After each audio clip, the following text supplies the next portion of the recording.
तो hello friends, देखिए जिनका भी इस बार बिहार पुलिस में सपना है कि इस बार नौकरी ले लेना ही है ना। तो देखिए ये खान सर के द्वारा निकाला गया प्रैक्टिस सेट है जो कि आपके सामने दिखाई दे रहा होगा। देखिए इस बार मौका जिनका लास्ट है भाई, वो तो बहुत मेहनत करना पड़ेगा यार, मेहनत ज़रूर करना है। ठीक है, मैं तो बस यही कहूँगा।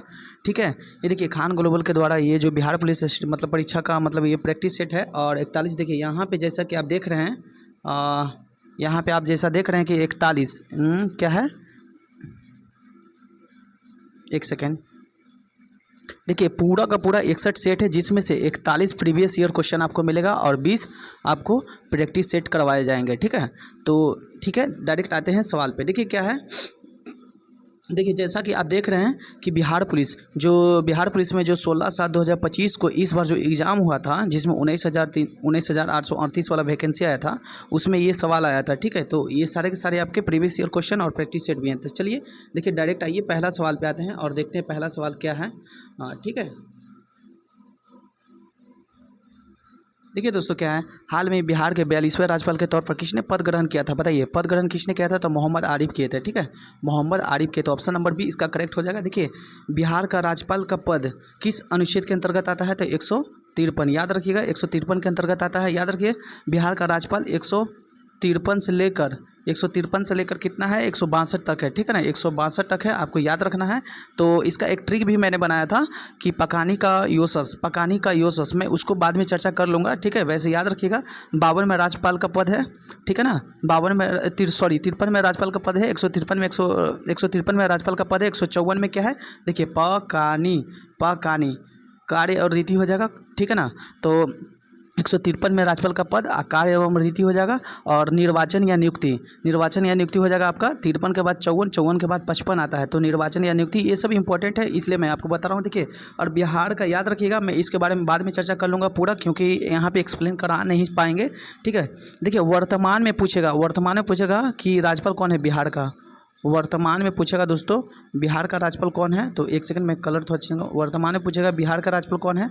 तो याद रखिएगा सैयद अता हसनैन है। ठीक है ना, हसनैन है।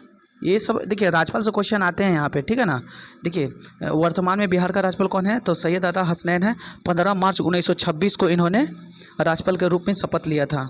याद रखिएगा, ठीक है ना, 15 मार्च 1900 ये लिए थे सैयद अता हसनैन। 15 मार्च 2026 को 43वें राज्यपाल के रूप में शपथ लिया था। देखिए मैं बता देता हूँ कि वो देखिए वो कौन है जो बिहार के राज्यपाल रहते हुए प्रधानमंत्री बने थे। देखिए वो कौन है जो बिहार के राज्यपाल थे, बाद में राष्ट्रपति, प्रधानमंत्री नहीं राष्ट्रपति बने थे। तो वो आपके हो जाएंगे रामनाथ एक कोविंद हो जाएंगे, रामनाथ एक कोविंद थे, कोविंद। ठीक है ना, रामनाथ कोविंद थे जो बिहार के राज्यपाल के रूप में भी काम किए और भारत के राष्ट्रपति के रूप में भी काम किए थे, है ना। और एक और हो जाता है जाकिर हुसैन, ये भी बिहार के राज्यपाल बने और बाद में राष्ट्रपति बनते। ठीक है ना, जाकिर हुसैन सबसे कम समय तक मतलब ये अपने राष्ट्रपति के पद पर पद ग्रहण किए हुए थे। इनके कार्यकाल के दौरान ही जाकिर हुसैन का मृत्यु हो जाता है। चलिए नेक्स्ट क्वेश्चन को देखते हैं। देखिए क्या है, मौर्य काल में प्रांतीय शासन का प्रमुख सामान्यतः कौन होता था? मौर्य काल में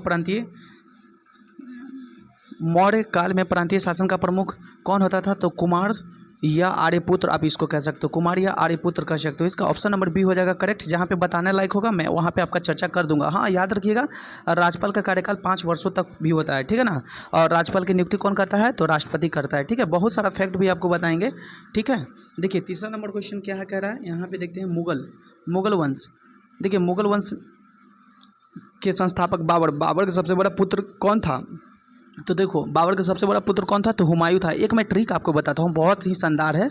देखिए क्या है, भाजी सब्जी आपको याद करना है भाजी सब्जी आपको याद करना है। इससे आपको पता है कि मतलब उसके पुत्र पिता ये सब आपको पता चल जाएगा। देखिए 20 हो जाएगा बाबर के पुत्र क्या हो जाएगा?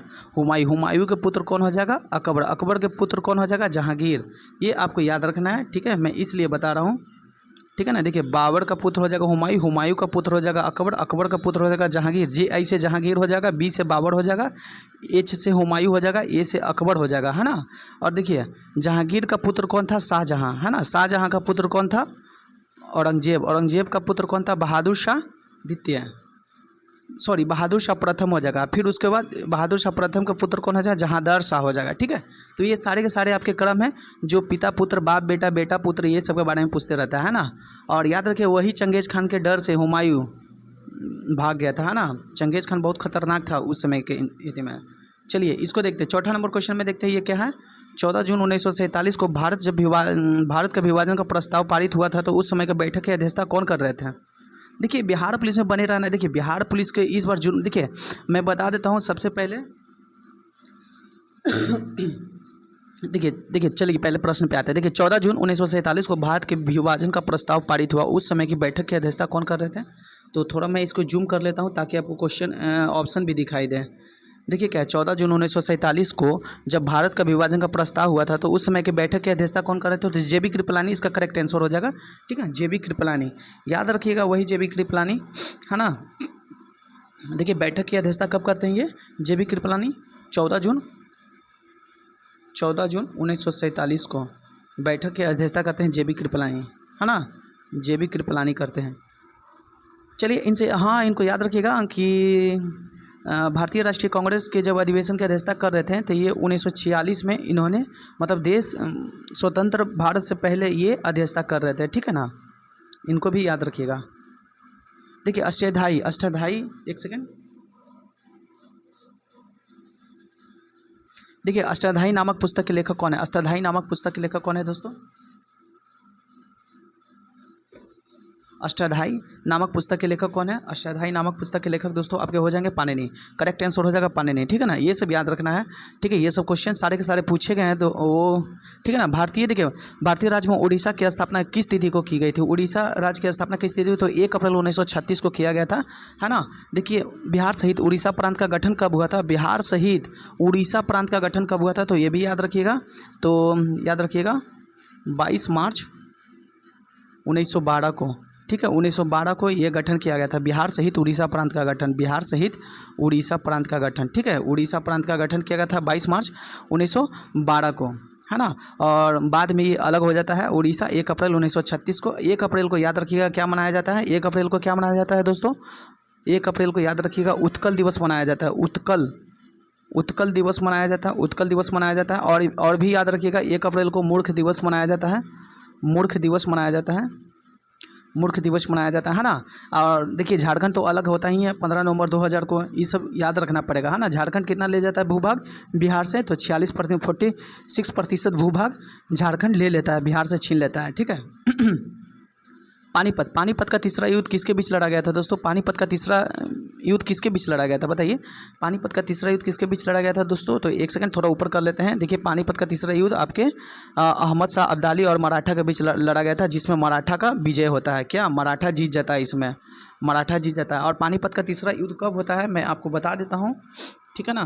पानीपत का तीसरा युद्ध 1761 ईस्वी में होता है। तीसरा युद्ध कब होता है 1761 ईस्वी में,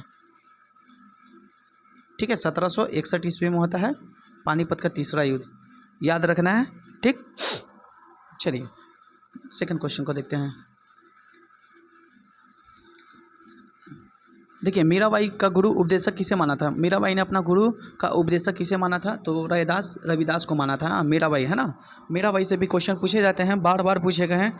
ये संत रविदास के आध्यात्मिक गुरु मानते थे। इन्होंने संत रविदास को आध्यात्मिक गुरु, संत रविदास को आध्यात्मिक गुरु मान लिया था, आध्यात्मिक गुरु मान लेता है, ठीक है ना, गुरु मान लेता है, याद रखेंगे। ठीक, आप लोग जो भक्ति काल का एक महान समाज सुधारक कवि थे, है ना। चलिए 9वां क्वेश्चन को देखते हैं दोस्तों, क्या है इसमें। देखिए इनमें से कौन सा रचना पतंजलि के द्वारा रचित किया है, पतंजलि के द्वारा रचित किया गया है दोस्तों। तो कौन सी रचना है, तो बताइए। तो इसका हो जाएगा Mahabhashya. Mahabhashya is the correct answer, ठीक है।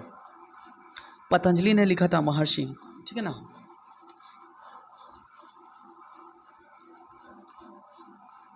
चलिए नेक्स्ट क्वेश्चन देखते हैं, क्या है ये। बिहार प्रस्तावित 2 विशेष आर्थिक क्षेत्र में सेज स्थापित किए जाएंगे। सेज स्थापित किए जाएंगे कहाँ पे। तो दोस्तों सेज स्थापित कहाँ पे किए जाएंगे, तो पटना और गया वाले क्षेत्र में किए जाएंगे, है ना। इसका ऑप्शन नंबर 1 करेक्ट हो जाएगा, ठीक है। चलिए 9वां क्वेश्चन तो हो गया, सॉरी 10वां तो हो गया। अब आते हैं 11वां नंबर क्वेश्चन पे।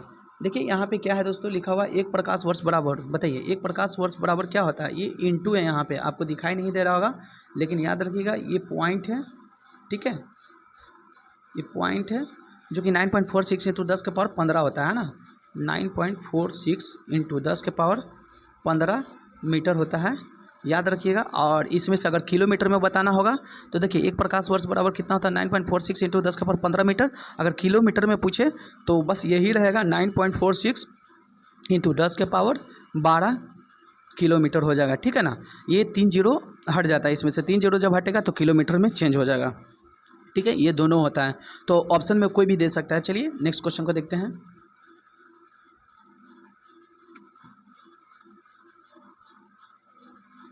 देखिए मिनीमाता रोग विषैली धातु के कारण होता है। मिलीमाता रोग किस विषैली धातु के कारण होता है, तो ये पारा के द्वारा होता है ना, पारा के द्वारा मिनीमाता रोग होता है ना, मिनीमाता रोग पारा के द्वारा होता है, ये सब याद रखना है, ठीक है।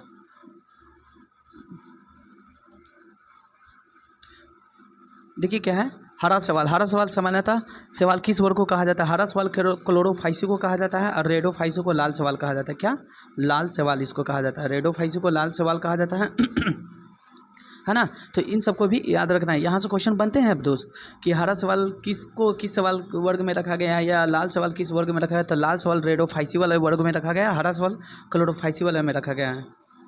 चलिए 14 नंबर क्वेश्चन में देखते हैं, ये क्या, किलोवाट घंटा उपयोग निम्नलिखित में से किसे मापने के लिए किया जाता है। किलोवाट घंटा बताओ किसके मापने के लिए किया जाता है, आप ही लोग बताओ किसके मापने के लिए, तो ऊर्जा के लिए। देखिए एक मैं ट्रिक बताता हूँ जो कि कन्फ्यूजन नहीं होना है। देखिए एक ट्रिक जो है आपको लिखना है, बस काउ से याद करना है। देखिए कार्य अगर पूछे या ऊर्जा पूछे या ऊष्मा पूछे, मैं यहाँ पे लिख देता हूँ कार्य, ऊर्जा या ऊष्मा, इन सब का क्या होता है, ऐसा ही मात्रक बताइए, तो इन सब का ऐसा ही मात्रक होता है जूल, है ना, याद रखिएगा जूल।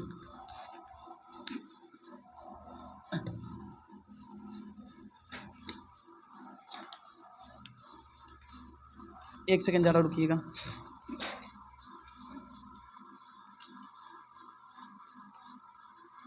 ठीक है, याद रखिएगा जूल होता है, ठीक है ना।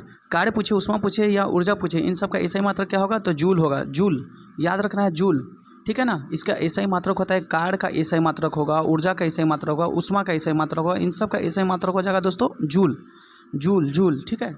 तो याद रखना है। हाँ तो मैं बता देता हूँ, एक यहाँ पे थोड़ा सा इसको जूम करके आपको यहाँ पे लिख देते हैं कि कौन किसका मात्रक एक समान है ना, जो कि इम्पोर्टेंट है। देखिए समान मात्रक और ऐसा ही मात्रक बिल्कुल समान होगा। तो देखिए आपसे दूरी पूछे, एक सेकेंड,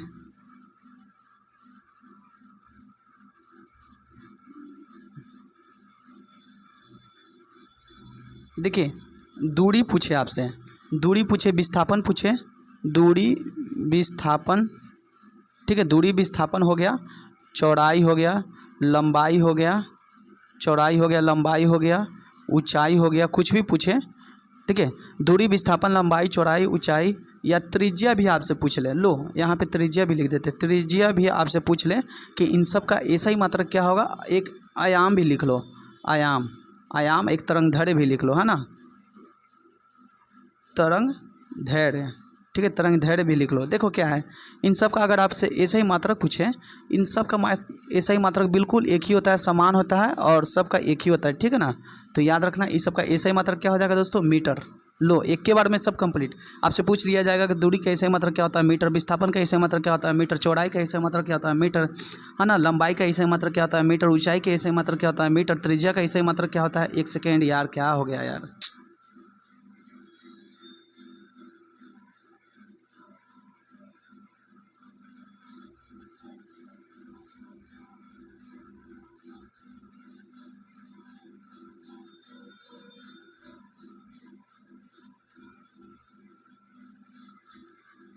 देखिए दोस्तों यहाँ पे अगर आपसे पूछ ले दूरी, ठीक है, दूरी हो गया, थोड़ा मैं इसको छोटा कर लेता हूँ,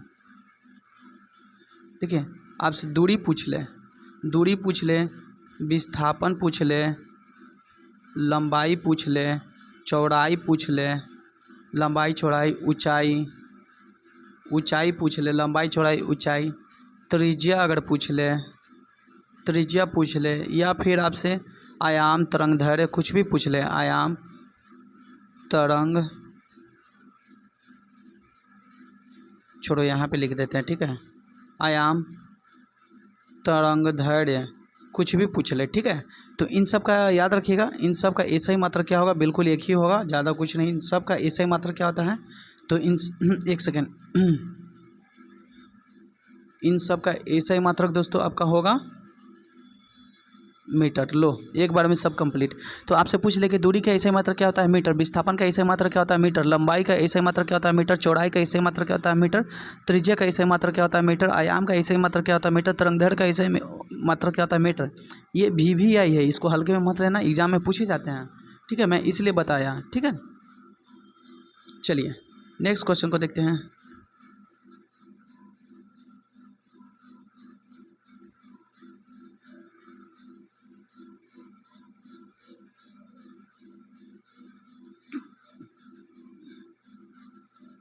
है ना, तो यहाँ पे आप लोग देख रहे थे, हाँ, तो ये भी देख लीजिए कि संवेग बराबर क्या होता है, मैं भी बता देता हूँ।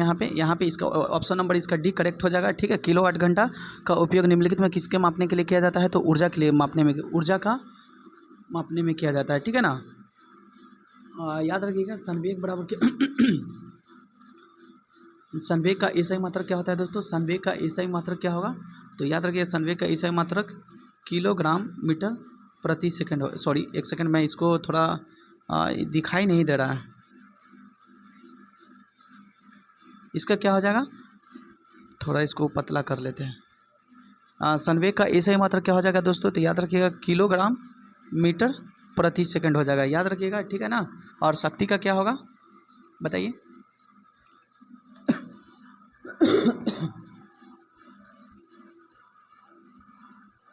देखिए अब बल का क्या होगा, बल का बताओ, बल का न्यूटन हो जाएगा, ऐसे ही मात्रक क्या होगा, बल का न्यूटन हो जाएगा, है ना, बल का न्यूटन हो जाएगा, इस बात को आपको याद रखना है, ठीक है।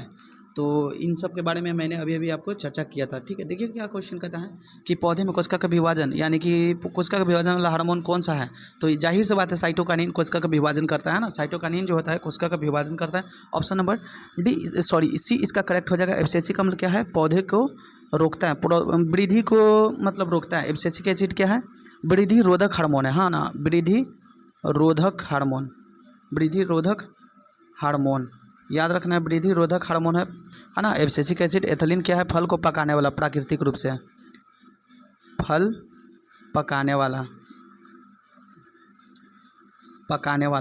है ना, एथिलीन फल पकाने वाला हार्मोन से, इन सब याद रखना, ठीक है। अब कृत्रिम रूप से फल पकाने वाला कौन है, तो आप लोग कमेंट में बताएंगे। देखिए क्या निम्नलिखित में कौन सा जीवाणु जनित रोग नहीं है, बताइए, जीवाणु जनित रोग नहीं है। देखो यहाँ पे क्वेश्चन में इंसान फंस जाते हैं अक्सर, तो जीवाणु जनित रोग कौन सा नहीं है, तो ये डेंगू, देखने से ही लग रहा है डेंगू, डेंगू एक वायरस है, यानी कि वायरस रोग है, वायरस रोग है, ठीक है ना, विषाणु जनित रोग है। ये सारे के सारे आपके जीवाणु जनित रोग हैं, यानी बैक्टीरिया रोग है, ये सारे के सारे आपके जीवाणु जनित रोग है, यानी बैक्टीरिया रोग है, ठीक है। एक सेकेंड मैं बढ़िया से बता ही देता हूँ। देखिए ये आपके बैक्टीरिया रोग है, यानी कि जीवाणु जनित निमोनिया भी और प्लेग भी। अगर याद नहीं होता तो मैं एक ट्रिक लिखता हूँ, पंडित का ट्रिक न्यू है, पंडित का ट्रिक लिखना है, न्यू है, आपसे इससे पता चल जाएगा, मैं बता दे रहा हूँ, ठीक है। देखिए क्या प से क्या होता है दोस्तों, प्लेग आपका दिया हुआ है, ये एक जीवाणु जनित रोग है। दी से क्या हो जाएगा, डिप्थीरिया, जो कि ये भी दिया हुआ है ना। ट से टीबी, टीटनेस, यक्ष्मा, क्षय रोग, ये सारे के सारे आपके हो जाते हैं जीवाणु जनित रोग। का से काला खांसी, ट्रिक से क्या हो जाएगा, पंडित का ट्रिक, टी से टीटनेस हो जाएगा, क से कुछ रोग, यही सब हो जाता है। न्यू से निमोनिया हो जाता है, याद रखिएगा, न्यू से निमोनिया हो जाएगा, ठीक है ना। ये सारे मैं आपको ट्रिक बता रहा हूँ, इससे भी नहीं ट्रिक है तो एक और ट्रिक है, एगो न्यू कोट में CD है ना, तो एंथ्रासाइट, ये सब सारे के सारे हो जाते हैं, याद रखिएगा, एंथ्रासाइट भी हो जाते हैं, ये सारे के सारे जीवाणु रोग हैं। चलिए आइए इसको देखते हैं। देखिए कठोर परिश्रम के लिए मांसपेशियों में ऐंठन पैदा करने के लिए लैक्टिक अम्ल निम्नलिखित में किस रूप में बनता है, बताइए, लैक्टिक अम्ल किस रूप में बनता है। तो ये पाइरूवेट में बदल जाता है ना, लैक्टिक। देखिए कठोर परिश्रम के समय मांसपेशियों में ऐंठन पैदा होता है, जिसमें लैक्टिक अम्ल जो होता है ना वो पाइरूवेट में बदल जाता है ना, और पाइरूवेट 3 अम्ल में बदल जाता है, 3 पाइरूवेट अम्ल में बदल जाता है, और ग्लूकोज 6 बड़े वेट में बदल जाता है ना। ग्लूकोज का सूत्र क्या होता है? C6H12O6, C6H12O6 है ना। ग्लूकोज का सूत्र क्या होता है? C6H12O6, ये ग्लूकोज का रासायनिक सूत्र है। ये सब याद रखना है। एटीपी का निर्माण कहाँ होता है? माइटोकॉन्ड्रिया में। ये सारे आपको याद रखना है। देखिए क्या 18 नंबर क्वेश्चन है, वो फूल सा कौन सा भाग है जो वो फूल का कौन सा भाग है जो निषेचन के बाद फल में विकसित होता है? बताइए, फूल का वो कौन सा भाग है जो निषेचन के बाद फल में विकसित होते हैं? निषेचन हो जाता है लेकिन बाद में वो फल में विकसित हो जाते हैं, तो बताइए कौन है? तो ये हो जाएंगे आपके अंडाशय। अंडाशय करेक्ट हो जाएगा, ठीक है। ऑप्शन नंबर इसका बी करेक्ट हो जाएगा। देखिए क्या है, निम्नलिखित में से थोड़ा इसको देखिए, निम्नलिखित में अपना चेहरा देखने के लिए किस दर्पण का प्रयोग किया जाता है? बताइए, निम्नलिखित में से अपना चेहरा देखने के लिए किस दर्पण का प्रयोग किया जाता है? दोस्तों मैं अभी आपको ऐसा शानदार ट्रिक बताऊंगा जिसने आपने कभी पढ़ा ही नहीं होगा यूट्यूब पे, ठीक है। मैं बता रहा हूँ, वो जो ट्रिक के साथ मैं ऐसा बताऊंगा कि आप इम्प्रेस हो जाएंगे, है ना, इम्प्रेशन आ जाएगा आपको। देखिए क्या है, निम्नलिखित में से अपना चेहरा देखने के लिए किस दर्पण का प्रयोग किया जाता है? तो ये समतल दर्पण है ना, इसका करेक्ट आंसर हो जाएगा समतल दर्पण, जो कि सैलून वगैरह ये सब में लगा हुआ रहता है ना। तो आइए मैं आपको ट्रिक बताता हूँ, समतल दर्पण में बना प्रतिबिंब क्या है। तो एक ट्रिक मैं आपको बता रहा हूँ, बहुत ही शानदार है। देखिए, समतल दर्पण से अगर जहाँ से भी क्वेश्चन पूछ ले कि इसमें प्रतिबिंब कैसा बनता है, क्या बनता है, तो मैं ट्रिक बताता हूँ, क्योंकि इंसान को अक्सर याद करने में थोड़ा थोड़ा अप्रोच भी लाना ज़रूरी है। तो अप्रोच में देखिए क्या है, तो एक ट्रिक मैं लिख रहा हूँ, आशी उब +1 अनंत दर्पण के पीछे, अनंत दर्पण के पीछे, दर्पण के, देखिए ईजी है, दर्पण के पीछे मैं बता रहा हूँ, बहुत ईजी है। देखिए बस इतना ही याद करना है, आपको कंप्लीट हो जाएगा, ठीक है ना। तो बस इतना ही आपको याद करना है और आपका कंप्लीट हो जाएगा। देखिए आ से क्या होता है? अपया से क्या होगा? अपया से तो आभासी होगा, है ना। आभासी को ही काल्पनिक कहते हैं, यानी कि समतल दर्पण में आभासी या काल्पनिक प्रतिबिंब बनता है। और सी से क्या हो जाएगा? सीधा। तो इस बात को भी याद रखना है बउआ सब, कि आ से आभासी और आ से काल्पनिक तो होता ही है। समतल दर्पण में प्रतिबिंब आभासी और काल्पनिक बनता है। और सी से हो जाएगा सीधा, समतल दर्पण में प्रतिबिंब सीधा बनता है। ऊ से क्या हो जाएगा? उल्टा। समतल दर्पण में ऊ से मतलब ऊ से उल्टा हो जाएगा, है ना। समतल दर्पण में प्रतिबिंब कैसा बनता है? उल्टा बनता है, इस बात को भी याद रखिएगा। अब ब से क्या हो जाएगा? बताइए, ब से हो जाएगा दोस्तों बराबर, मतलब कि ऊ से उल्टा हो जाएगा। और ब से क्या हो जाएगा? बराबर, यानी समतल दर्पण पर प्रतिबिंब बराबर बनता है। और +1 जो आप देख रहे हैं, तो इसका आवर्धन क्षमता है, समतल दर्पण का आवर्धन क्षमता हो जाएगा +1, ठीक है। और याद रखिएगा, जब भी अगर ऐसा बात करें आपसे कि कैसा क्या बनता है, तो बहुत ही शानदार, मतलब मैं बता रहा हूँ। देखिए क्या है, हमेशा याद रखिएगा, वक्रता केंद्र पूछे या वक्रता केंद्र पूछे या फोकस दूरी पूछे या वक्रता त्रिज्या पूछे, ये सारे के सारे अनंत बनते हैं। क्या बनते हैं? अनंत। याद रखना, समतल दर्पण में वक्रता दूरी का प्रतिबिंब कहाँ बनता है? तो अनंत बनता है। वक्रता त्रिज्या पूछे तो अनंत बनता है ना। वक्रता केंद्र भी पूछ ले तो अनंत बनता है। इस सब बात को ध्यान रखना। मैं लिख नहीं पा रहा क्योंकि यहाँ पे जगह नहीं है, लिखने में नहीं बनता, ठीक है। अगर आप वीडियो देख रहे हो तो ज़रूर फॉलो चैनल को कर लीजिए, सब्सक्राइब कर लीजिए। और जब मैं आऊँगा तो ऐसे ही अप्रोच के साथ आपके पास उपस्थित होऊंगा, ठीक है। हर एक चीज़ में देखिए, मेरा लक्ष्य बिहार पुलिस को कंप्लीट कराना। इस बार भी सब कोई मिलकर एग्जाम देंगे, ठीक है ना। देखिए, दर्पण के पीछे बनता है, इस सब बात तो आप तो बहुत अच्छे से जान गए, यानी कि जितना भी बनता है एक बार फिर से रिकॉल करवा देते हैं, ठीक है ना। देखिए, आशी उब गई, देखिए आशी उब +1 अनंत दर्पण के पीछे, मतलब कह रहा है कि आशी उब गई अनंत दर्पण के पीछे। तो कहने का मेरा मतलब यह है कि समतल दर्पण में प्रतिबिंब आभासी बनता है, काल्पनिक बनता है, सीधा बनता है, और ऊ से उल्टा होता है, बी से बराबर बनेगा समतल दर्पण में प्रतिबिंब। अब +1 का मतलब आवर्धन क्षमता कितना होता है, ये क्वेश्चन पूछा गया है, भी है, इसको रख लो कि समतल दर्पण में +1 ये जो होता है ना, बहुत क्वेश्चन पूछा गया है। तो आवर्धन क्षमता इसका +1 होता है। और याद रखिए मैंने क्या क्या बताया था, वक्रता त्रिज्या, वक्रता केंद्र, ये अनंत, इसका क्या होगा? प्रतिबिंब अनंत बनेगा। और दर्पण के सारे ये जितना भी आप पढ़े हैं ना, ये सारे के सारे दर्पण के पीछे बनेंगे, ठीक है। तो चलिए ऑप्शन नंबर इसका बी करेक्ट हो जाएगा, ठीक है। बी मैंने बताया था ना, यहाँ पे बी करेक्ट हो जाएगा, ठीक है। यहाँ पे लिखा हुआ था ना, चेहरा देखने के लिए किस दर्पण का प्रयोग किया जाता है, तो समतल दर्पण का प्रयोग किया जाता है ना। और एक जादू बताऊं, तो इन सब के बारे में भी बता दूं क्या? बताइए इन सब के बारे में, ठीक है, कभी इसके बारे में भी हम बता लेंगे। देखिए याद रखिएगा, हाँ, उत्तल दर्पण को क्या कहते हैं? अपसारी दर्पण कहते हैं, अपसारी दर्पण, ठीक है। अपसारी दर्पण में देखिए, लिखने के पीछे नहीं जाएगा, लिखने में नहीं बनता है, मैं बता देता हूँ, वो इंपॉर्टेंट हो जाता है, ठीक है। आप सुन लीजिएगा ना तो याद हो जाएगा, और बहुत आसानी से समझा देंगे यार। देखिए, अपसारी दर्पण, अपसारी दर्पण याद रखिएगा, उत्तल दर्पण को ही अपसारी दर्पण कहते हैं, और अवतल और याद रखिएगा उत्तल दर्पण को अपसारी लेंस कहते हैं, और एक याद रखिएगा अवतल लेंस, ठीक है ना, अवतल लेंस ये दोनों का क्या हो जाएगा, अपसारी, ठीक है ना। देखिए उत्तल दर्पण या आपसे अवतल लेंस, इन दोनों का कैसा होता है, तो अपसारी दर्पण होता है। अवतल लेंस को अपसारी दर्पण कहते हैं, उत्तल दर्पण को भी अपसारी दर्पण ही कहते हैं, ठीक है। यहाँ पे लिख नहीं पा रहा इसलिए आप लोग को थोड़ा प्रॉब्लम होता होगा, लेकिन आप ज़रूर सुन लीजिएगा तो बहुत कुछ सीखेंगे, ठीक है ना। और चलिए वैसा तो सब कुछ सही बताएं यहाँ पे। चलिए तो उत्तल दर्पण को अपसारी दर्पण कहते हैं, और याद रखिएगा, है ना। और अवतल दर्पण को याद रखिएगा क्या कहा जाता है, मैंने आपको अभी क्या बताया, तो उत्तल दर्पण और अवतल लेंस या लिख देते हैं, अवतल लेंस, इन दोनों को क्या कहा जाता है, अपसारी दर्पण, ठीक है ना, अपसारी दर्पण कहते हैं, ठीक। और अवतल दर्पण याद रखिए, अवतल दर्पण और उत्तल लेंस, यहाँ पे उत्तल लेंस लिख देते हैं, ठीक है, ताकि आप लोग को पता चले। एक साथ मैं आपको लिखवा देता हूँ, इन दोनों को क्या कहा जाता है, याद रखिएगा, इन दोनों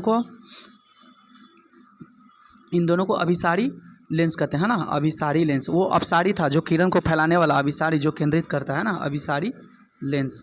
देखिए दोस्तों, अगर इस चैनल पे हो, पहली बार आए हो, तो चैनल को सब्सक्राइब कर लो, और करना तो पड़ेगा, मैं ज़बरदस्ती करवा लूँगा, ठीक है, मज़ा आएगा। देखिए क्या है, देखिए निम्नलिखित में से बाघ का वैज्ञानिक नाम क्या है, बाघ का वैज्ञानिक नाम क्या हो जाएगा दोस्तों, बाघ का वैज्ञानिक नाम बताओ, अब क्या होगा, बाघ का वैज्ञानिक नाम हो जाएगा पैंथेरा टाइग्रिस, ठीक है ना, पैंथेरा टाइग्रिस, ठीक है। ज़्यादा देर न करेंगे, चलिए थोड़ा जल्दी करने का प्रयास करते हैं, 100 क्वेश्चन है, जल्दी इसको निपटाना है ना। मनुष्य का मुख्यतः अनुवांशिक पदार्थ निम्नलिखित में कौन सा है, अनुवांशिक पदार्थ कौन सा है दोस्तों, तो अनुवांशिक पदार्थ आपको हो जाएगा DNA, है ना, DNA का अनुवांशिक पदार्थ, DNA अनुवांशिक पदार्थ है ना, याद रखिएगा। अनुवांशिक पदार्थ निम्नलिखित में कौन सा है, तो आपका हो जाएगा DNA, ठीक है ना। DNA का खोज कौन किया था, याद रखिएगा, DNA का खोज कौन किया था दोस्तों। मैं हर चीज़ जहाँ से अगर बनता है वहाँ से मैं बताने का प्रयास करता हूँ, कौन्सबर्ग, याद रखिएगा, कौन्सबर्ग ने किया था, DNA का खोज कौन्सबर्ग ने किया था, ठीक है ना। DNA का खोज कौन्सबर्ग, DNA में डबल हेलिक्स मॉडल होता है ना, डबल हेलिक्स मॉडल किसने दिया था, तो वाटसन एवं क्रिक ने दिया था डबल हेलिक्स मॉडल, है ना। तो याद रखिएगा, जो बोल रहे हैं वही बस सुनिएगा, ठीक है। DNA का डबल हेलिक्स मॉडल किसने दिया था, वाटसन एवं क्रिक ने दिया था।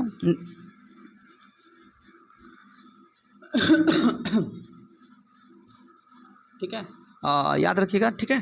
कार्बोहाइड्रेट में सबसे ज़्यादा, चलिए नेक्स्ट क्वेश्चन को देखते हैं, ठीक है। जहाँ पे आएगा मैं बताने का प्रयास करूँगा, इसके बारे में डीपली मतलब अच्छे से बता देंगे, ठीक है। देखिए क्या है, हेलो एल्केन एरिल जो बिनाइल हेलाइड मैग्नीशियम धातु अभिक्रिया करके किस अभिकर्मक का निर्माण करते हैं, बताइए किस अभिकर्मक का निर्माण करते हैं दोस्तों। देखिए क्या कह रहा है, तो हेलो एल्केन एरिल, देखिए हेलो एल्केन एरिल और बिनाइल हेलाइड मैग्नीशियम धातु को अभिक्रिया करके किस अभिकर्मक का निर्माण करते हैं, किस अभिकर्मक का निर्माण करते हैं, तो बताइए ऑप्शन नंबर क्या होगा इसका करेक्ट, बताइए। तो ये हो जाएंगे आपका हिंसबर्ग और अभिकर्मक, इसको डायरेक्टली याद करना है आपको। एक सेकेंड, थोड़ा सा, ऑप्शन नंबर इसका डी हो जाएगा करेक्ट, ठीक है। हिंसबर्ग अभिकर्मक, हेलो एल्केन एरिल, और देखिए हेलो एल्केन एरिल और बिनाइल हेलाइड मैग्नीशियम धातु अभिक्रिया करके किस अभिकर्मक का निर्माण करते हैं, तो हिंसबर्ग अभिकर्मक। चलिए थोड़ा जल्दी निकालने का प्रयास, क्योंकि आप लोग भी थोड़ा सा मतलब देखिए क्या है, मनुष्य में खोपड़ी में कुल कितनी हड्डियाँ होती हैं, बताइए मनुष्य की खोपड़ी में कुल कितनी हड्डियाँ होती है दोस्तों, मनुष्य की खोपड़ियों में कुल कितनी हड्डियाँ होती हैं, मनुष्य की खोपड़ी में कुल कितनी हड्डियाँ होती हैं, तो ऑप्शन नंबर बताएंगे 29 करेक्ट हो जाएगा। और याद रखिएगा फेस में कितना होते हैं, 14, है ना, फेस में कितना होते हैं, 14, इन सबको याद रखना है।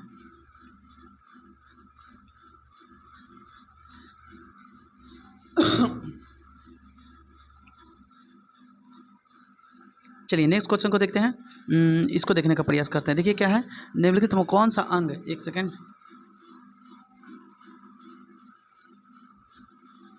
निम्नलिखित में कौन सा अंग है जो कोशिका की अनुपस्थिति में होता है, बताइए कोशिका की उपस्थिति में कौन होता है। देखिए निम्नलिखित कौन सा अंगक जो है पादप कोशिका की अनुपस्थिति में होता है, पादप कोशिका की अनुपस्थिति में कौन सा होगा, तो ये आपके तारकाय, ये जंतु कोशिका में होता है दोस्तों, ये याद रखिएगा, जंतु कोशिका में सिर्फ होता है, जंतु कोशिका में, ठीक है, जंतु कोशिका में होता है, ये पादप कोशिका में नहीं होता है, इसलिए इसका अनुपस्थित पूछ रहा है ना, अनुपस्थित मतलब कि नहीं है, तो ये नहीं होगा, ठीक है। तारकाय को ही केंद्रकाय कहते हैं, याद रखिएगा, तारकाय को ही केंद्रकाय कहते हैं। सेंट्रोसोम भी पाया जाता है जंतु कोशिका में।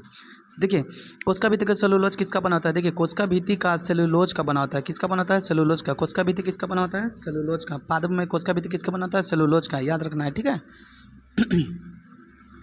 देखिए सन 1789 में एंटोनी लॉरेंज लेवोजियर रासायनिक विज्ञान के सबसे प्रमुख योगदान के क्षेत्र में कौन सा था, बताइए सबसे प्रमुख विज्ञान के क्षेत्र में कौन सा था, तो ये आपके हो जाएंगे द्रव्यमान संरक्षण के नियम दिए थे, है ना, याद रखिएगा, बहुत इंपॉर्टेंट क्वेश्चन है ये, VVI इसको कर लो, ठीक है ना। 1789 ईस्वी में एंटोनी लॉरेंस जो लेवेजियर थे वो रसायन विज्ञान के क्षेत्र में सबसे प्रमुख योगदान कौन सा था इनका, द्रव्यमान संरक्षण का नियम था इनका, सबसे प्रमुख योगदान था द्रव्यमान संरक्षण। इससे याद रख लो, देखो बस कुछ नहीं याद करना है, लेवेजियर रसायन विज्ञान के सबसे प्रमुख योगदान किसको दिए थे, तो द्रव्यमान संरक्षण का। कब दिए थे, तो 1789 ईस्वी में, ठीक है। तो जितना हो सके तोड़ कर याद करने का कोशिश करेंगे तो याद हो जाएगा मेरे तरह, ठीक है। क्या है, देखिए एवोगाद्रो की संख्या कितनी है, एवोगाद्रो की संख्या कितनी हो जाएगी दोस्तों, बताइए एवोगाद्रो की संख्या कितनी हो जाएगी, एवोगाद्रो की संख्या कितनी हो जाएगी, बताइए बताइए बताइए। तो याद रखिए ये इंटू है, ठीक है, जो आपको क्वेश्चन में पता नहीं चल रहा होगा बट मैं बोल दूंगा, ठीक है। एवोगाद्रो की संख्या का मान क्या है, तो ये आपके हो जाएंगे 6.022 इंटू 10 के पावर 23 हो जाएगा। इसका correct answer option number B हो जाएगा, 6.022 इंटू 10 के पावर 23 एवोगाद्रो की संख्या का मान हो जाता है, ठीक है। याद रखना है, जो बोल रहे हैं सब बढ़िया से सुनिएगा तो याद हो जाएगा, 6.022 इंटू 10 के पावर 23, ठीक है। देखिए क्या है 23 नंबर क्वेश्चन में, क्या वस्तु का प्रतिबिंब मानव नेत्र पे किस भाग पर बनता है, वस्तु का प्रतिबिंब मानव नेत्र में किस भाग पे बनता है, मानव नेत्र में किस भाग पे बनता है, बताइए क्या हो जाएगा।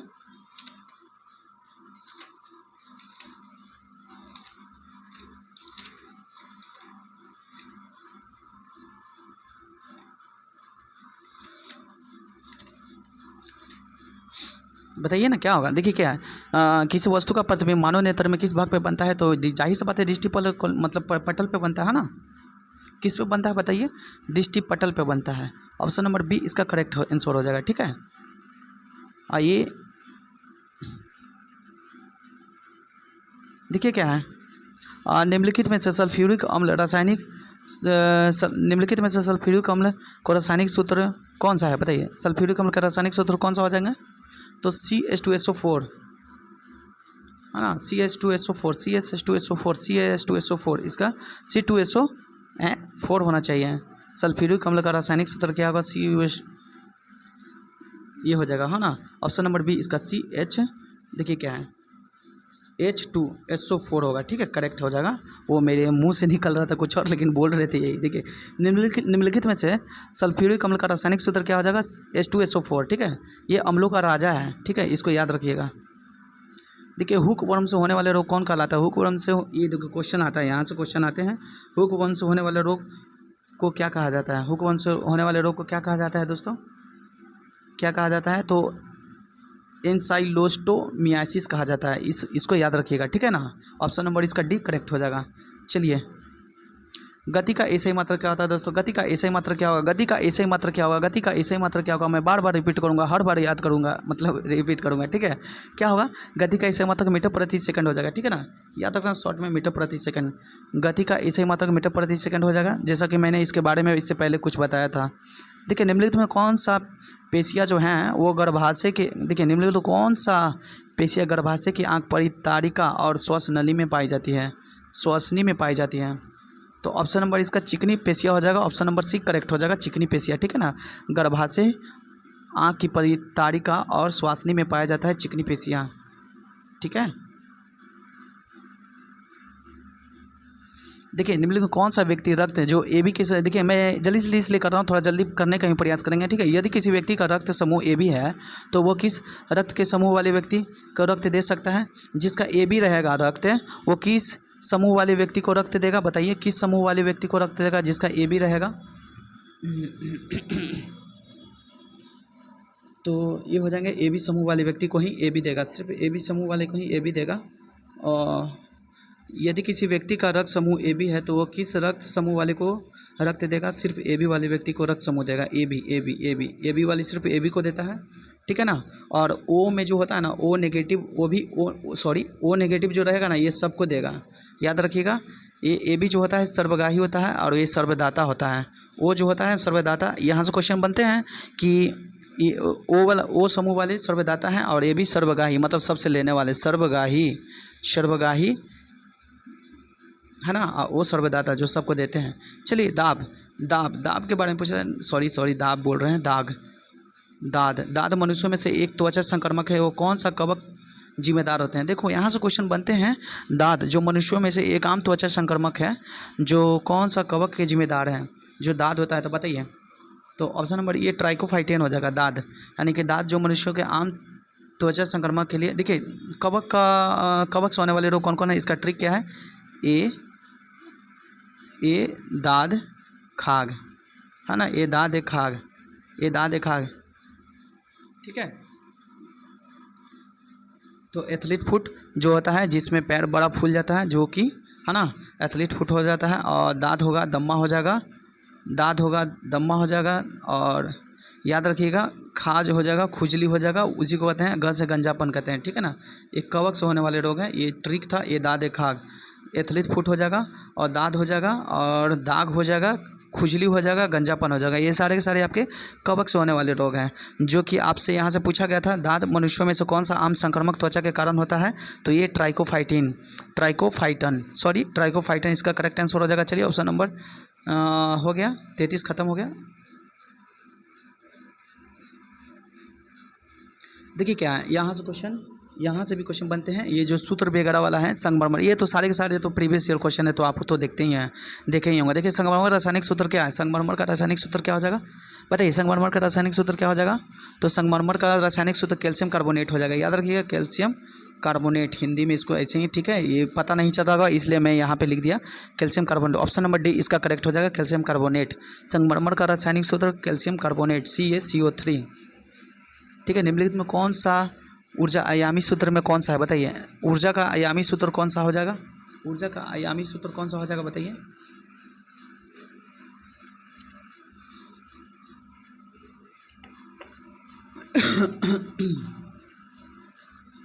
ऊर्जा का आयामी सूत्र बताइए क्या हो जाएगा? ऊर्जा का आयामी सूत्र बताइए क्या होगा? तो ये आपके हो जाएंगे ml² T⁻²। इसका करेक्ट आंसर हो जाएगा ऑप्शन नंबर डी। ये सब आपको याद ही रखना है, ml² T⁻², ठीक है। ये याद आपको रखना है। ये ऊर्जा का विमीय सूत्र है, इसको कह सकते हो आप, है ना, ml² T⁻²। आप बल का याद रखिएगा, ये बल का विमीय सूत्र हो जाएगा दोस्तों। ये बल का है ml⁻², ठीक है ना, ml⁻²। ये सब याद करना है, ज़बरदस्ती याद करना है, करवाएंगे हम, ठीक है। मेरे साथ बस बने रहिएगा, मज़ा आएगा। देखिए कि कार्बन समूह में वो कौन सा धातु, कार्बन समूह को कौन सा उपधातु अपने पड़ोसी तत्वों को टिन और सिलिकॉन के सामान्य रासायनिक सूत्र को प्रदर्शित करता है? बताइए कार्बन समूह को वो कौन सा उपधातु है जो पड़ोसी तत्वों में टिन और सिलिकॉन के समान रासायनिक गुण को प्रदर्शित करता है? समान रासायनिक गुण को प्रदर्शित करता है, तो जर्मेनियम इसका करेक्ट आंसर हो जाएगा, ठीक है, जर्मेनियम, ठीक है, याद रखना है। देखिए स्कर्वी रोग किस किस विटामिन की कमी से होता है? स्कर्वी रोग कौन सी विटामिन की कमी होता है? किस किस नहीं, कौन सी विटामिन की कमी से होता है? विटामिन सी, जाहिर सी बात है विटामिन सी के कारण होता है स्कर्वी रोग, है ना। आइए विटामिन सी, विटामिन डी से कैल्सीफिरोल, मतलब विटामिन डी का रासायनिक नाम क्या है? कैल्सीफिरोल, है ना। विटामिन ए का क्या हो जाएगा? रेटिनॉल, है ना, रासायनिक नाम क्या हो जाएगा? रेटिनॉल। बताने तो बहुत कुछ बता सकते हो, जगह नहीं है। विटामिन डी का कैल्सीफिरोल, ठीक है, कैल्सीफिरोल विटामिन डी का, ठीक है, जो कि बच्चों में होते हैं। विटामिन डी की कमी से क्या है, बच्चों में रिकेटस नामक बीमारी होता है। विटामिन ए रेटिनॉल, है ना। विटामिन सी क्या होता है? एस्कॉर्बिक एसिड, जो विटामिन सी का क्या हो जाएगा? विटामिन सी का रासायनिक नाम है एस्कॉर्बिक एसिड, ठीक है ना। विटामिन सी का, विटामिन के का क्या है? फिनोकेल्विन, विटामिन के, है ना। तो ये सब याद रखना है आपको, ठीक है। इसका एक ट्रिक भी था, जो रथ एक ट्रॉफी। तो ए विटामिन ए से रेटिनॉल हो जाएगा, थ से विटामिन बी से थायमीन हो जाएगा, विटामिन सी से एस्कॉर्बिक एसिड हो जाएगा, विटामिन डी से कैल्सीफिरोल हो जाएगा, जैसा कि आपको मैंने यहाँ बताया था, टोकोफिरोल हो जाएगा विटामिन 5 से, और फिनोकेल्विन हो जाएगा आपका 12 से, है ना। तो ये सब याद रखना है। देखिए मलेरिया में के उपचार में सिकोना वृक्ष किस भाग से उपयोग किया जाता है? तो जाहिर सी बात है, बताइए क्या, ये तो बहुत ईजी सवाल है दोस्त। तो ये क्या हो जाएगा? मलेरिया के उपचार के लिए सिनकोना वृक्ष किस से के, तो छाल से किया जाता है ना। मलेरिया के उपचार के सिनकोना वृक्ष के छाल से प्राप्त किया जाता है। चलिए शीतल पेयजल निम्नलिखित में से किस गैस का उपयोग किया जाता है? शीतल पेयजल में निम्नलिखित में किस गैस का उपयोग किया जाता है? किस गैस का, यानी शीतल पेय में निम्नलिखित में से किस गैस का उपयोग किया जाता है? तो ये आपको हो जाएंगे कार्बन डाइऑक्साइड, है ना। शीतल पेयजल कार्बन डाइऑक्साइड से प्राप्त किए जाते हैं, CO2 कार्बन डाइऑक्साइड से प्राप्त किए जाते हैं, ठीक है। चलिए ये 40 नंबर क्वेश्चन में आ गए। और बल का आयामी सूत्र बताइए। जैसा कि मैंने अभी अभी आपको बताया था वही बीमेय सूत्र बोल रहा है, आयामी सूत्र को ही बीमेय सूत्र कहते हैं। तो इसका करेक्ट आंसर हो जाएगा सी। मैंने देखा, देखते ही मार दिया, MLT का पावर इन्वर्स 2, ठीक है ना, ये हो जाएगा MLT का पावर -2, ठीक है। ऑप्शन नंबर सी करेक्ट हो जाएगा। ये क्वेश्चन आते हैं, बल इंपॉर्टेंट हो जाता है। बल बल बल को याद कर लो तभी तो सब कुछ हल होगा। देखिए, एक व्यक्ति ने एक ट्रांजिस्टर को इसका 10% की हानि पर 450 में बेचता है, तो ट्रांजिस्टर का मूल्य ज्ञात कीजिए, क्या होगा। देख दोस्तों, ये तो पहली बात की मैथ है ना, लग तो रहा है कि मैथ है। तो क्रयमूल्य ज्ञात करना है, यानी कि CP आपको ज्ञात करना है। तो क्या कर रहा है, 10% की हानि होता है ट्रांजिस्टर, यानी 10% का हानि, यानी 1/10। देखिए 10% का क्या होता है, तो आप ऐसे ऐसे करोगे, 10 के नीचे बटा 100 करोगे तो ये कट जाएगा, तो 1 0 से 1 0 कटोगे तो 10 हो जाएगा। लो ना, मैं मैथ भी पढ़ा दूंगा आपको।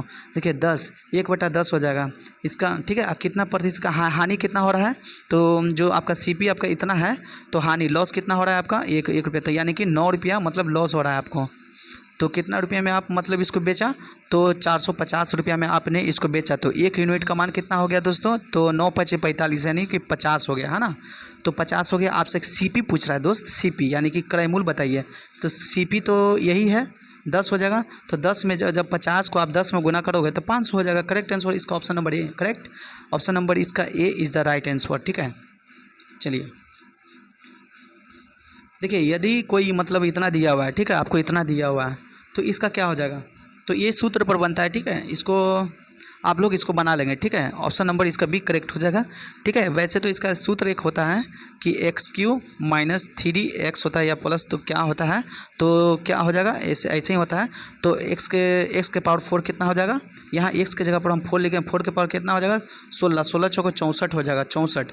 और फिर उसके बाद प्लस है ना, एक सॉरी यहाँ पे प्लस है, तो मैं प्लस कर लेता हूँ इसको, ठीक है। 16, देखिए 6 का, देखिए 4 का क्यू कितना हो जाएगा 64, 64 में, और फिर 3x मतलब कि 3 × 4 यानी कि 12। जब 12 में इसको जोड़ोगे तो आप कितना हो जाएगा 4 2 6 6 1 7। ऑप्शन नंबर बी करेक्ट, लो बन गया, ये भी बन गया। देखिए क्या है इसमें से, क्या है 7 मित्र में प्रत्येक, देखो हर जगह सब कुछ इंपॉर्टेंट है कि 7 मित्रों में प्रत्येक प्रोजेक्ट पर 6 रुपया खर्च करते हैं, ठीक है। 8 मिनट में उसके, ठीक है, खर्च करते हैं। और ऐसा देखिए इसमें थोड़ा समय लगता है, तो इसलिए मैं थोड़ा जल्दी जल्दी निकलने का प्रयास करूँगा। ऑप्शन नंबर इसका ये हो जाएगा करेक्ट। आप स्क्रीनशॉट ले लेना, इसको बना लेना। अगर PDF चाहिए तो टेलीग्राम से जुड़ जाइएगा, ठीक है।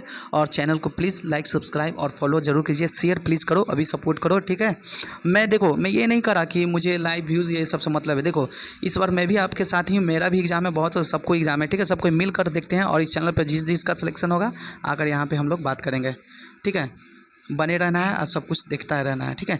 न्यायिक रीट परमादेश, यानी देखिए न्यायिक रीट परमादेश का शाब्दिक अर्थ क्या होता है, न्यायिक रीट का परमादेश का अर्थ क्या होता है, हमारा आदेश होता है। इसका करेक्ट आंसर हो जाएगा हमारा आदेश। देखिए न्यायालय 5 प्रकार के रीट जारी करता है ना, न्यायालय कितने प्रकार 5 प्रकार के रीट जारी करता है, याद रखना 5 प्रकार का रीट जारी करता है, ये सब याद रखना है, ठीक है। देखिए विकल्पों में दिए गए हैं, हल्दी, हल्दी शब्द का तत्सम रूप क्या हो जाएगा, हल्दी शब्द का तत्सम रूप क्या हो जाएगा, हल्दी शब्द का तत्सम रूप क्या हो जाएगा दोस्तों, तो आप बताएंगे बहुत अच्छे से, हरिद्रा हो जाएगा, ठीक है। ये संस्कृत में है, तत्सम का मतलब होता है संस्कृत में, इसको आप बताओ कि हल्दी का क्या होता है, तो हरिद्रा होता है। ऑप्शन नंबर इसका सी करेक्ट हो जाएगा। आइए यहाँ पे अब इंग्लिश आ गया। देखिए क्या, अनावर, अनावर शब्द का उपयुक्त तो विलोम शब्द को चुनिए। अनावर शब्द का विलोम शब्द क्या हो जाएगा, अनावर शब्द का विलोम शब्द क्या हो जाएगा, अनावर का आदर हो जाएगा, अनावर का आदर हो जाएगा। जितेंद्रिय शब्द का संधि विच्छेद क्या हो जाएगा, जितेंद्रिय शब्द का संधि विच्छेद क्या हो जाएगा दोस्त, जितेंद्रिय शब्द का संधि विच्छेद आपसे पूछ रहा है, क्या होगा बताइए बताइए, क्वेश्चन आता है। और ये सब मतलब ये नहीं सोचिए कि प्रीवियस क्वेश्चन है तो ये नहीं आता है, यही सब आता है जो मतलब एग्जाम में पूछे रहते हैं ना पहले से, वही सब उठाकर मतलब यहाँ पे ला देता है। देखिए जितेंद्रिय का क्या हो जाएगा, जीत प्लस इंद्रिय, इसका ऑप्शन नंबर बी हो जाएगा जितेंद्रिय, ठीक है ना। इन सब याद रखना है। अब ये नहीं मार देना डी, जितेंद्रिय, जीत प्लस इंद्रिय, जितेंद्रिय, ठीक है। देखिए 48 नंबर क्वेश्चन में क्या है, in the following question select the alternative which of the improve the underlining part of sentence, this is same dog और whole brought of the US, यानी कि आपसे क्या पूछ रहा है यहाँ पे, क्या कह रहा है, ठीक है ना। तो ऑप्शन इसका एक सेकंड थोड़ा जूम कर लेते हैं और देख लेते हैं क्या है, ठीक है। Friend brought of the from US, तो क्या होगा, ऑप्शन नंबर इसका ए हो जाएगा डैड, ठीक है। मुझे तो इंग्लिश नहीं आती लेकिन आप लोग देख लेंगे, इसको ऑप्शन नंबर बता देते हैं, ए करेक्ट है। मैं आपसे क्यों छुपाऊँ। देखिए फाइंड आउट द विच, सबकी तरह अगर ऐसे ही झूठ बोलेंगे तो फिर आगे नहीं ना काम चलेगा। देखिए find of the out part has of the arrowed of the mark of the has answer even, यानी कि आपको पूछ रहा है कि इसमें से कौन सा क्या है, तो मैं आपको डायरेक्टली आंसर बताता हूँ। ऑप्शन नंबर सी इसका करेक्ट हो जाएगा। आप लोग देख लेंगे यहाँ पे सी जो है यही होगा, ठीक है ना, नॉन एरोड। ठीक है, चलिए इसको देखते हैं।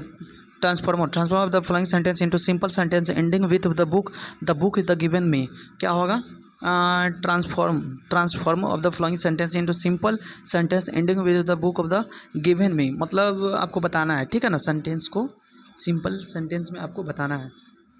तो ये आपको हो जाएगा गिव इन द बुक, है ना, give me in the book. Option number 1 correct हो जाएगा। देखिए मैं इसलिए ये सब आपको करवा रहा हूँ, कभी कभी यही क्वेश्चन डायरेक्ट छप जाते हैं एग्जाम में, इसलिए इसको इग्नोर नहीं करेंगे ना, इसको देख लेंगे एक बार, आंसर भले मतलब पता भले नहीं चले, लेकिन अगर आप लोग जानते हो तो बहुत अच्छी बात है। तो fill in the blanks of the blank with the appropriate preposition आपको बताना है, जो कॉल्ड इट नॉट कॉम्प्ली, इसका क्या हो जाएगा? ऑप्शन नंबर इसका भी विथ माई डिमांड, ठीक है, विथ माई डिमांड। देखिए choose the one which of the best express sentence of the indirect speech आपको बताना है, ठीक है, इनडायरेक्ट स्पीच के बारे में बताना है। What do you see to what of the south pole Ashok as the Anil, यानी कि आपको बताना है कि क्या है, ठीक है, इनडायरेक्ट स्पीच में आपको बताना है। तो ये हो जाएगा Ashok as Anil about he had the sun the south of pole, इसका ऑप्शन नंबर ए हो जाएगा करेक्ट। ठीक है दोस्तों, मैं इसलिए आपको बता देता हूँ, ऑप्शन नंबर इसका हो जाएगा करेक्ट। ठीक है, देखिए इंग्लिश भी पूछा जा रहा है अच्छा खासा। Select the option of the similar meaning synonym आपको बताना है, यानी कि, है ना, साइनोनिम यानी कि बिलोंग शब्द में गिवन वर्ड, यानी कि भेटू चेयर कुछ ही लिखा हुआ है, तो इसका बताना है आपको साइनोनिम क्या होगा। तो साइनोनिम बताइए क्या होगा? एब्यूज हो जाएगा ना, एब्यूज इसका करेक्ट आंसर हो जाएगा। ठीक है, चलिए 54 नंबर क्वेश्चन को देखते हैं। देखिए इसलिए choose the best antonym of the given word controversy मतलब क्या होगा बताइए।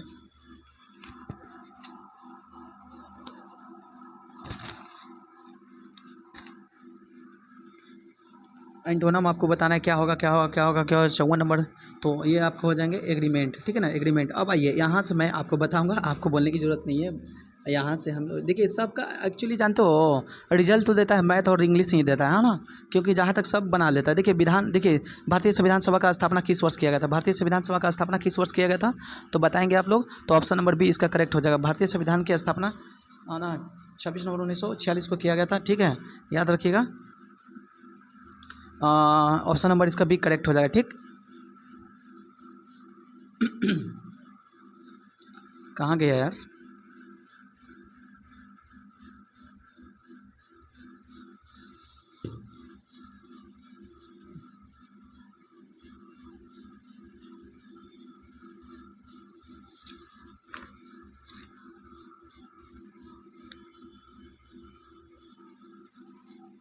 देखिए याद रखिएगा, मैं आपको बता रहा हूँ, एक सेकंड थोड़ा सा वेट। देखिए क्या है, भारतीय संविधान में, एक सेकंड थोड़ा सा पानी पी रहे थे वो। देखिए भारतीय संविधान में 10वां संविधान संशोधन अधिनियम किस वर्ष पारित किया गया था? बताइए किस वर्ष पारित किया गया था दोस्तों 10वां संविधान? किस वर्ष पारित किया गया था बताइए, किस वर्ष पारित किया गया था? तो ऑप्शन नंबर इसका डी करेक्ट हो जाएगा। ठीक है, 10वां संविधान संशोधन 1961 में पारित किया गया था। ठीक है, 10वां संविधान संशोधन 1961 में पारित किया गया था। ठीक, 10वां संविधान संशोधन 1961 में पारित किया गया था। एक सेकंड, क्या यार हिंदी मतलब।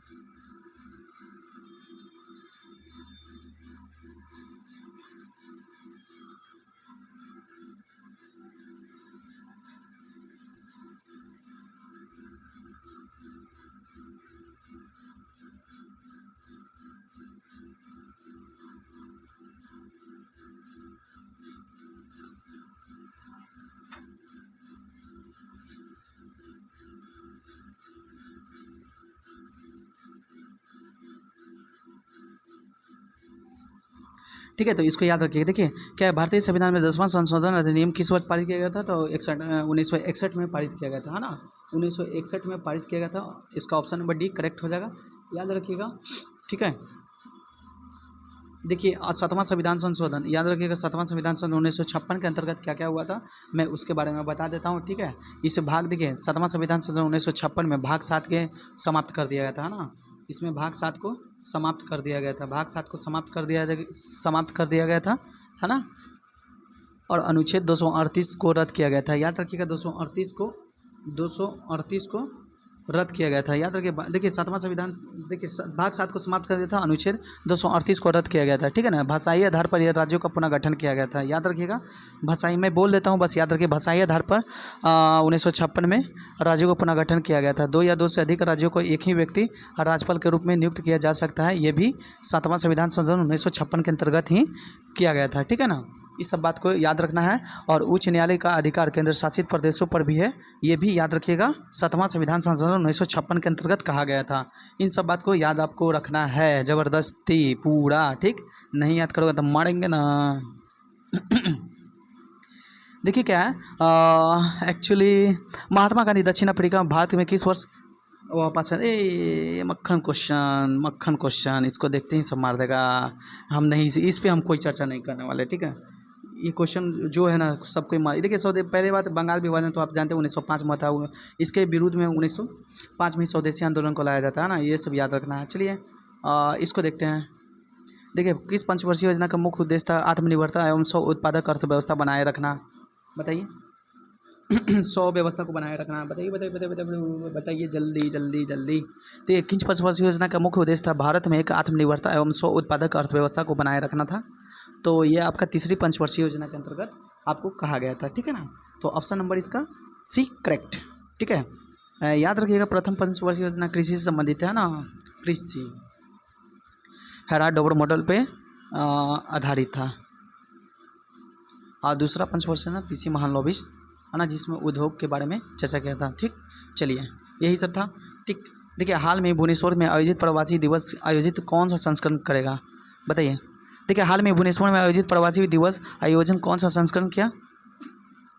तो ऑप्शन नंबर इसका सी हो जाएगा 18वां। ठीक है ना, याद रखना, हाल में भुवनेश्वर में आयोजित प्रवासी दिवस आयोजन 18वां संस्करण था। चलिए 18वां संस्करण था, थोड़ा जल्दी निकलते हैं, बहुत जल्दी, बहुत समय हो गया। निम्न कौन सा शब्द स्थिर का विलोम शब्द है? स्थिर का विलोम शब्द क्या हो जाएगा दोस्तों? स्थिर का बताइए स्थिर का विलोम शब्द क्या हो जाएगा? तो स्थिर का हो जाएगा बताइए, स्थिर का हो जाएगा चंचल। ठीक है ना, स्थिर का हो जाएगा चंचल। ठीक है, स्थिर का हो जाएगा चंचल विलोम शब्द। ये सब क्वेश्चन आ जाता है, देखिए इसको इग्नोर नहीं कर सकते हो, ये प्रीवियस क्वेश्चन है।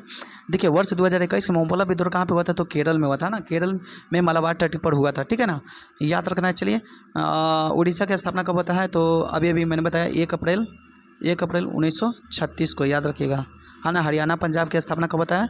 तो याद रखना सॉरी मैं यहाँ पे बता देता हूँ, डेट बता देता हूँ डायरेक्ट। ठीक है, देखिए क्या होता है, 1963 में इसकी स्थापना होता है हरियाणा, और याद रखना, और पंजाब की स्थापना कब होता है? 63 नहीं 66 होगा, सॉरी यहाँ पे 66 होगा। ठीक है, 66 होगा। आप देख लीजिएगा, मतलब करेक्ट, मेरा आंसर मेरे तरफ से 100% करेक्ट हो जाएगा। देखिए पंजाब और हरियाणा का स्थापना दोनों एक ही साथ होता है। ठीक है, वो भी एक कोई डेट के साथ, 1 नवंबर या दिसंबर है, उसमें से 1961। याद रखना कि सीधी सिंपल बात 1966 में, आप याद इसको रखना। ठीक है, कन्फ्यूजन नहीं होना है, वैसे करेक्ट है आंसर। ठीक है, क्या है, देखिए मौर्य अशोक सम्राट के शासनकाल थे बौद्ध संगीतकार। अरे यार ये सब तो ऐसे ही सब बना देगा। पाटलिपुत्रा पहला कहाँ हुआ था? राजगिरी में, है ना। पहला बौद्ध संगीति कहाँ पे हुआ था? राजगिरी में। दूसरा कहाँ पे हुआ था? दूसरा कहाँ पे हुआ था? वैशाली। तीसरा कहाँ हुआ था? पाटलिपुत्र। चौथा कहाँ हुआ था? राजगिरी नहीं, वहाँ कुंडन वन यानी जम्मू कश्मीर में हुआ था। इन सब बात को याद रखना। पहला कौन कर रहा था? ये अशोक के द्वारा किया जाता है ना, तीसरा बौद्ध संगीति, याद रखिएगा। चलिए डायरेक्ट आते हैं सवाल पे। देखिए क्या है 63 नंबर क्वेश्चन में क्या है? ऑप्शन ए बी सी, अकेले क्रमशः इतना दिन में पूरा करता है, तो एक साथ कार्य करेंगे तो कितना दिन में पूरा करेगा? एक्चुअली ये आपका कार्य पूरा करेगा, तो ये क्या है, दिनों में कार्य में पूरा करेगा। ठीक है, तो ऑप्शन नंबर में इसका करेक्ट आंसर बता देता हूँ। ऑप्शन नंबर इसका ए हो जाएगा, आप बना लेंगे। ठीक है, इजी है, कोई हार्ड नहीं है। ठीक है ना, समय लगता है, इसलिए समय आपको। देखिए हिमालय शब्द का संधि विच्छेद क्या होगा? हिम जोड़ाले, है ना। हिम जोड़ाले कहाँ है दोस्त? हिम जोड़ाले। तो ऑप्शन नंबर डी। देखते के साथ ही मैंने आंसर बता दिया, हिम जोड़ाले, हिमालय। ठीक है, देखिए निम्न से कौन सा चंद्रशेखर का प्रवाचिक? चंद्रशेखर महेश यानी कि शंकर भगवान, है ना। चंद्रशेखर महेश यानी शंकर भगवान। ऑप्शन नंबर इसका एक करेक्ट हो जाएगा। देखिए निम्नलिखित में कौन सा शब्द प्रवाचिक शब्द ज्ञात कीजिए? प्रवाचिक शब्द को ज्ञात करना है, बताइए कौन सा हो जाएगा? प्रवाचिक शब्द को ज्ञात करना है, कौन सा हो जाएगा दोस्तों? बताएंगे। तो ऑप्शन नंबर इसका प्रवाचिक शब्द का क्या हो जाएगा? क्या करा है निम्नलिखित में? पंकज का कमल। अरे यार पंकज का कमल हम कहाँ ध्यान दे रहे थे, कम। पंकज का कमल, प्रवाचिक शब्द कमल हो जाएगा। ठीक है, पीताम्बर, पीताम्बर में कौन सा समास हो जाएगा दोस्तों, एक सेकंड। पीताम्बर में कौन सा पीता है, पीताम्बर में कौन सा समास होगा, ये बहुबुड़ी है। यानी कि ऐसा लग रहा है ना, ये देखो जिसमें देवी देवताओं का नाम चर्चा, जो पीला श्वेत यानी कि जो पीला वस्त्र धारण करता है उसे पीताम्बर कहते हैं ना, बहुबुड़ी समास हो जाएगा। ऑप्शन नंबर ए हो जाएगा, सॉरी ऑप्शन नंबर इसका सी करेक्ट हो जाएगा। जिसमें देवी देवता का नाम आएगा वो बहुब्रीहि समास होगा, है ना, जैसे कि लंबोदर, है ना, ये सारे के सारे आपके बहुब्रीहि समास हो जाएंगे। द्वंद्व समास, जिसका याद रखिए अव्ययभाव समास में क्या है, इसका ट्रिक क्या है, प्रति यथा हर भर, प्रति यथा हर भर अनु आवे बानी, अनु आवे बानी, यहाँ से क्वेश्चन बनेगा। और मैं बोलता हूँ गारंटी के यकीन के साथ जो मैं लिखाता हूँ वो सब बड़ी ट्रिक है। देखिए जिसका पहला शब्द है, मतलब ये जैसे प्रतिभोज, है ना, जिसका पहला शब्द में, देखिए जिसका पहला शब्द में प्रति यथा हर भर अनुवावे बानी ये सब लिखा हुआ रहेगा तो अव्ययभाव समास हो जाएगा। जैसे कि पहला शब्द है, जैसे प्रतिभोज लिखा हुआ रहेगा तो प्रतिभोज हो गया। यथा संभव तो यथा संभव हो जाएगा। हर मतलब हर मतलब ये रहेगा ना तो यहाँ पे ये भी हो जाएंगे, है ना, तो यही सब होता है, ठीक है। प्रति, जिसका पहला शब्द प्रति यथा हर भर अनुआवे वाणी, जहाँ भी दिखे तो ये अव्ययभाव समास हो जाएंगे, है ना। तत्पुरुष समास क्या हो जाएगा, तत्पुरुष समास में क्या हो जाएगा बता दीजिएगा आप लोग भी। द्वंद्व समास भी ये विलोम शब्द होता है, लेकिन इसमें मतलब दुनिया का मतलब उसको क्या बोलते हैं, देखिए दुनिया में जितने भी विलोम शब्द आएंगे ये सब द्वंद्व समास के अंतर्गत आएंगे। जैसे कि राधा कृष्ण, मतलब राधा कृष्ण जो फेमस विलोम शब्द होंगे, जैसे राधा कृष्ण, राम सीता, है ना, मोहन श्याम, ये सब आपके हो जाएंगे, ठीक है। तो ऑप्शन नंबर आपका सी करेक्ट हो जाएगा। चलिए, चंपारण सत्याग्रह कब हुआ था, ये कौन नहीं बताएगा, बताओ बताओ कौन नहीं बताएगा। 1935, बताइए 1935 के बारे में किसी को पता है, 1935 के बारे में नहीं पता है तो कोई बात नहीं, मैं बता दूंगा, है ना। ये सारे के सारे कैसे क्या हो गया हमको समझ ही में नहीं आ रहा, ठीक है। ऑप्शन नंबर इसका करेक्ट हो जाएगा, इस पर हम बाद में चर्चा करेंगे, ठीक है। ओलंपिक, देखिए ओलंपिक भारत में हॉकी पुरुष कितने स्वर्ण पदक जीते थे, ओलंपिक भारत, देखिए ओलंपिक में भारत ने पुरुष हॉकी कितने पदक जीते थे, पुरुष हॉकी कितने पदक जीते थे, तो ये आपके हो जाएंगे 8, है ना। ऑप्शन नंबर इसका करेक्ट हो जाएगा 8। ओलंपिक भारत में हॉकी पुरुष कितने जीते हैं, 8, हाँ बिल्कुल 8, ये करेक्ट हो जाएगा, ठीक है ना। और बिहार में स्वर्ण पदक 8, ठीक है, इन सब याद रखना। कुल याद रखिएगा, कुल 13 पदक जीते हैं, कुल 13 पदक भारत ने, कुल 13 पदक जीते हैं, कुल 13 पदक जीते हैं, 13 पदक जीते हैं, 13 पदक जीते हैं, ठीक है ना। स्वर्ण पदक 8 जीते हैं और 1 सिल्वर और 4 कांस्य शायद, है ना। तो इसको देख लेंगे आप लोग, ठीक है। एक बार देखिए, बिहार में आयोजित होने वाले प्रसिद्ध सोनपुर मेला कहाँ पे है, कहाँ पे कौन नदियों के बीच लगता है, बताइए। सोनपुर मेला कौन नदियों के बीच लगता है, तो गंगा और गंडक, गंगा गंडक के नदियों के बीच लगता है, ठीक है ना, सोनपुर नदी मेला। रॉलेट एक्ट कब आया था, 1919 में, है ना। रॉलेट एक्ट काला कानून था, ठीक है ना, इस सब शकों के आधार पर गिरफ्तार किया जा रहा था। 1921 में, याद रखिए, गांधी जी पहली बार कोची कक्षा पहनते नहीं हैं, धोती, याद रखना, धोती पहनते हैं, धोती। ये क्वेश्चन बीपीएससी में पूछा गया था, गांधी जी कब धोती पहनना शुरू किए थे, तो याद रखिएगा 1921 में, है ना। असहयोग आंदोलन 1922 से 20 से 22 में होता है, ठीक है, याद रखना है इसको।